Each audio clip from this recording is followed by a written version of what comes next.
My name is Ryan Harkrader, and I'm the head women's bowling coach for Mid-Michigan College. When you come to be a Laker bowler, you're part of a family. We look out for each other, we're helping each other grow, we're celebrating each other's successes as much as our own. Even academically, we're working together at study tables and just trying to make sure we can do everything we can to make sure those student athletes have a great experience and a successful experience here as well. And at the end of the day, we always try to remember that somebody's parents have trusted us with their children, and when they get here, we want to make sure they still have that support system here on campus that they would have had back home.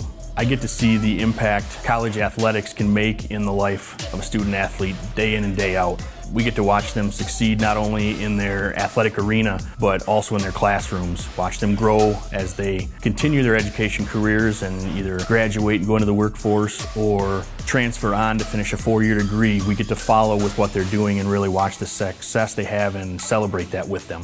Bowling as a sport is unique in many ways. It's one of the few sports that we have at the college level where your individual score is very important towards your overall, but it also plays into your team scoring at the same time. So it's a very unique element to our sport because it's an individual sport that you combine 5 of our individuals to get that team score in the end. So they directly reflect on each other.